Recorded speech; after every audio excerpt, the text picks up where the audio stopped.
Assalamualaikum warahmatullahi wabarakatuh.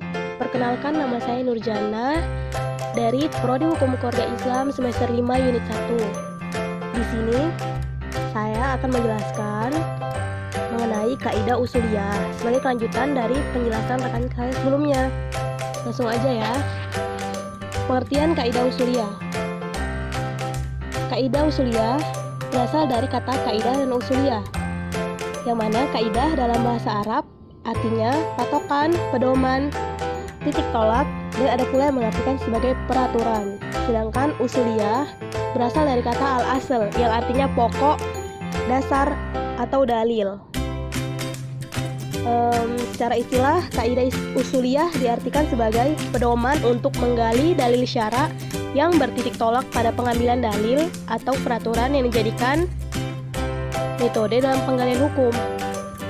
Kaidah usuliyah ini juga disebut sebagai kaidah istinbatiyah atau kaidah lughawiyah. Bisa disimpulkan bahwa kaidah usuliyah merupakan dasar-dasar pemaknaan terhadap kalimat atau kata yang digunakan di dalam teks atau nas yang memberikan arti hukum tertentu dengan didasarkan kepada pengamatan kebahasaan dan kesastraan Arab. Kaidah usuliyah berkaitan dengan bahasa. Oleh karena itu, sumber hukum adalah wahyu yang berupa bahasa.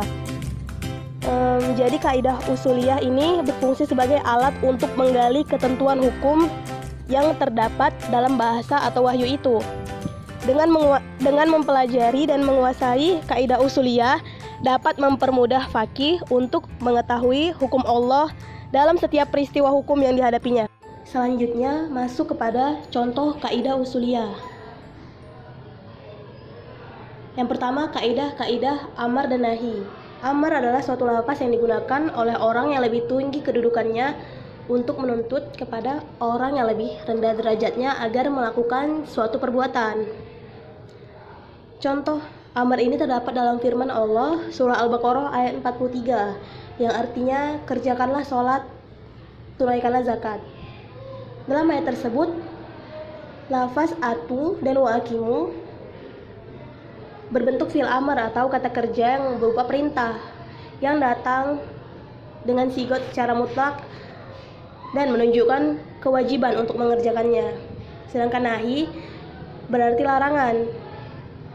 Menurut istilah agama, yaitu tuntutan untuk meninggalkan dari atasan kepada bawahannya. Contoh nahi ini terdapat dalam firman Allah, yaitu wala taqrabuz zina, yang artinya dan janganlah kamu dekati zina. Dalam ayat ini terdapat bentuk kalimat yang sunyi dari qarinah dan menunjukkan kepada hakikat larangan yang mutlak. Contoh kedua, kaidah am dan khos. Am adalah lafaz yang digunakan untuk menunjukkan suatu makna yang pantas. Contoh am ini terdapat pada kata ar-rijal yang artinya meliputi semua laki-laki. Sedangkan khos adalah lafaz yang diciptakan untuk memberikan pengertian pada satuan-satuan tertentu.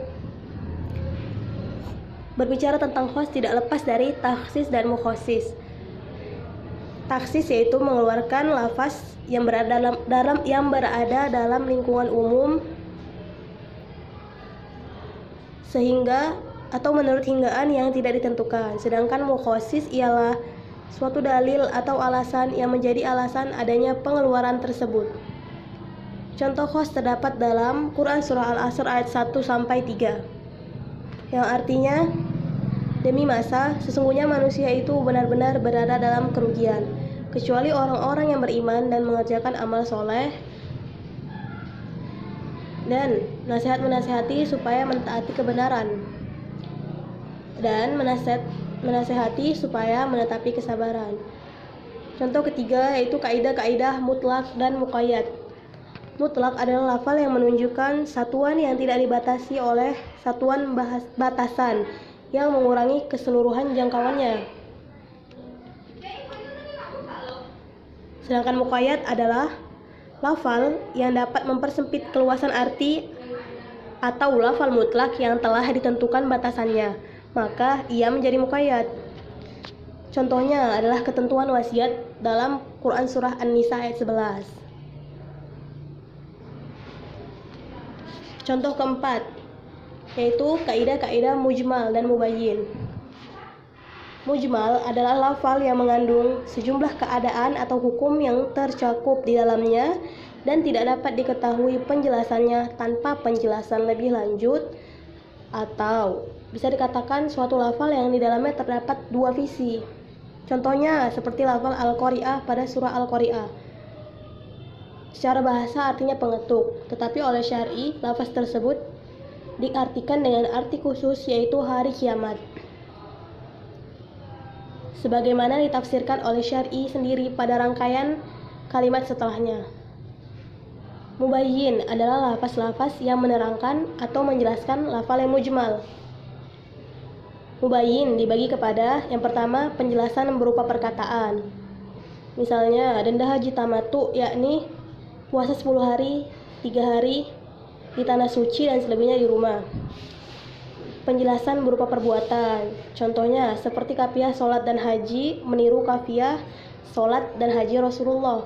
Penjelasan dengan tulisan, misalnya surat Abu Bakar yang dikirim kepada An-Nas, panitia zakat di daerah Basroh, yang berisikan penjelasan Rasulullah tentang macam-macam dan nisab binatang ternak yang wajib dizakatkan. Selanjutnya penjelasan dengan isyarat seperti tindakan Rasulullah yang memegang kain sutra di tangan kanannya dan memegang emas tangan kirinya, lalu bersabda, sesungguhnya dua macam ini adalah haram bagi orang laki-laki dan umatku. Selanjutnya penjelasan dengan meninggalkan perbuatan setelah beberapa kali dikerjakan. Misalnya Rasul pernah menjalankan berkunut selama 1 bulan lamanya untuk mendoakan suatu kabilah Arab yang masih hidup, dan akhirnya beliau tidak menjalankan lagi, sebagaimana telah diriwayatkan oleh Imam Muslim. Lanjut penjelasan dengan diam sesudah adanya pertanyaan. Misal ketika Rasulullah menerangkan tentang kewajiban haji di muka umum, lalu ada seorang sahabat yang bertanya kepada beliau, apakah kewajiban haji itu tiap-tiap tahun? Beliau diam, tidak memberikan jawaban atas pertanyaan itu. Diamnya Rasul menjadi bayan bahwa kewajiban haji itu tidak untuk setiap tahun. Yang terakhir penjelasan dengan macam-macam taksis sebagaimana telah diungkapkan sebelumnya. Contoh kaidah terakhir yaitu kaidah muradif dan mushtarak. Muradif adalah lafal yang hanya mempunyai satu makna, seperti al-asad yang berarti singa dan al-hintotu yang berarti biji gandum. Sedangkan mushtarak adalah lafal yang mempunyai dua makna atau lebih. Contoh mushtarak terdapat dalam surah Al-Hajj ayat 18, yang mana dalam ayat tersebut makna sujud mempunyai dua arti, yaitu bersujud dengan mengarahkan wajah pada tanah ataupun bersujud berarti kepatuhan.